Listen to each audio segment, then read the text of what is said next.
Nós temos um cardiologista que é lá do Copa d'Oro, o Hospital Copa d'Oro aqui do Rio, e ele lembra nesse depoimento que desde Platão já relatava essas experiências quase morte. E é o Dr. Werner Scheinpflug, ele inclusive é do Instituto Internacional de Projeciologia e Conscienciologia. Olha o que ele fala, quer ver?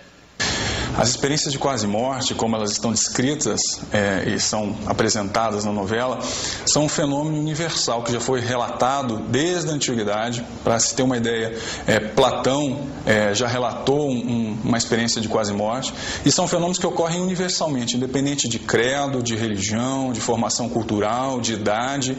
Eles estão descritos em todas as sociedades de uma maneira mais ou menos uniforme. Eu, na condição de médico, já estudo isso há vários anos e não consegui identificar dentro da medicina explicações que me convencessem e que me provassem suficientemente as teorias farmacológicas ou bioquímicas dos cerebrais. Aqui no Brasil, nós temos uma instituição fundada em 1988 que se dedica a estudar esse tipo de fenômeno através das ciências projeciologia e conscienciologia. Nós defendemos a hipótese de que existe uma saída real, ou seja, algo que nós chamamos de consciência, mas que pode ser chamado de alma, espírito, self ou ego, realmente se desconecta, se descoincide do corpo biológico, do corpo humano, naquele momento, numa situação traumática, e se manifesta numa outra dimensão, que nós chamamos de dimensão extrafísica, e percebe uma realidade não só física, mas também extra-humana.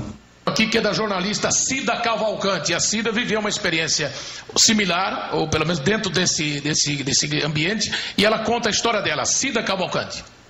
Faustão, eu tive duas experiências de quase morte. Uma na adolescência, em 77, após uma cirurgia de retirada do apêndice. Foi uma parada cardiorrespiratória, morri uns 2, 3 minutos. E a segunda e mais importante foi no dia 11 de fevereiro de 1994, na BR-282, em Santa Catarina.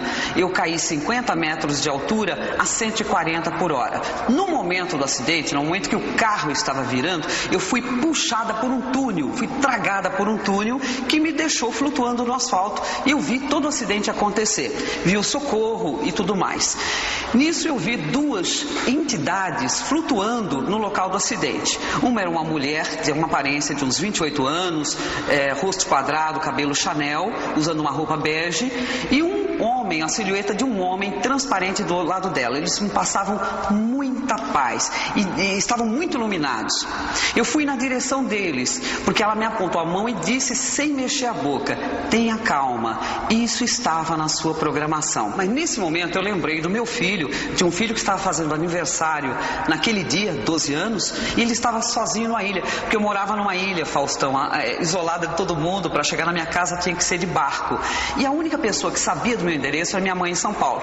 Então nesse mesmo momento o túnel me puxou de volta para o corpo, aí eu senti as dores do acidente, mas foi o suficiente para eu dizer que meu filho estava sozinho na ilha e dar o telefone da minha mãe em São Paulo. Repeti o número do telefone e aquele túnel me tirou do corpo de novo. Me tirou do corpo, aí eu voltei para aquela luz e fui na direção daquela dupla que estava me esperando. Deixei as coisas por conta do resgate e naquele momento eu senti paz absoluta.